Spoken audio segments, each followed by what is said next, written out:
India launched 20 satellites, all in a single rocket, a single shot. It is a record number, certainly for the country's ambitious, and it is a pretty ambitious space program.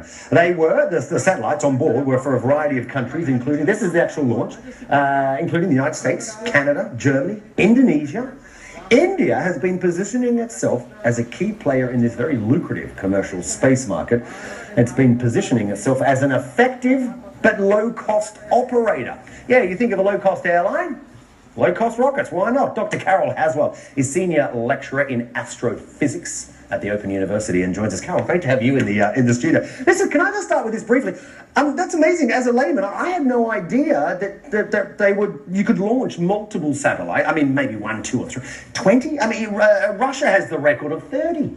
Yeah, well, I think you have a launcher, and that has a certain capacity in volume and in mass that it can lift up into orbit. And then obviously it's just like packing. If you're going on a trip, you want to pack everything into the boot of your car. And so these satellites vary from one that's over 700 kilos to one that's 999 grams. So they've grams? Yes, so they've packed them in. Wow, okay. So it's like bulk buying, isn't it? I'm assuming, obviously, it's cheaper for, if it's my satellite, right, that's cheaper that I go with a bunch of others and we all share the cost. Yeah, that's right. Yeah. Can we talk about India? Because it is amazing, and maybe the uninitiated out there who haven't heard much about India's program, let's be frank, India's a wonderful country. You don't think India and you think space program, but you've got to start doing that now, right? This is very ambitious. This is a country that's had some very successful missions. One to Mars, a successful one to Mars. It's just launched a reusable, basically its own indigenous space shuttle. This is proving some pretty fierce competition, I would imagine, for certainly the Silicon Valley guys, right? Elon Musk, you've got Jeff Bezos from Amazon, right? Yeah. So, I mean, India's been working, I think, very hard and very carefully towards this. And, they launched their first rocket in 1963. And they've been very clever, and they've worked, very carefully towards a well-specified goal. And their goal is to reduce the cost of launching satellites by a factor of 10. Sorry to interrupt. Can I ask that? I'm really curious. How do they do it on the cheap? When you were here at NASA and yes, billions and billions, that Mars mission for India was $74 million.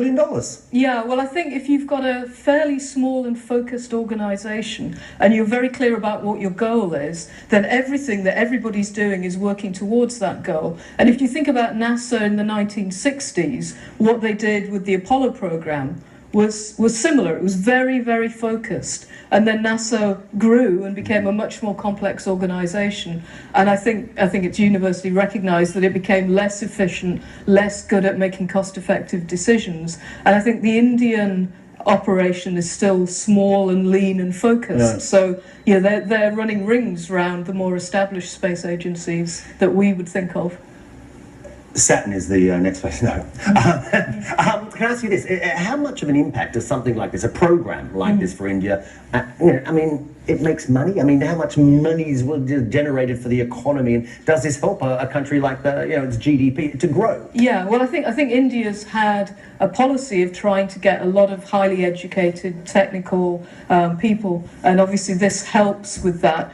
The satellites that they're launching, they're charging for this, so they're making a direct profit. And some of the payload that they're taking up there are owned by commercial companies who are then going to be selling the imaging that they're taking in their Earth observations. And, and some of it will be imaging that will be sold to commercial buyers to, basically spy on the competition. That's amazing, isn't it? Yeah. No, I've got to wrap it up. But who was it, Google or Amazon? Google. Yeah, one of the satellites belongs to Google. Google. Okay. And I found very little about that one. No, they keep that. They keep that kind of hush-hush. Not any hush-hush anymore. Google, you've got a satellite up there. We know it. Follow me on Twitter. Tweet me, I'll tweet you back. You can get me at BBC Aaron.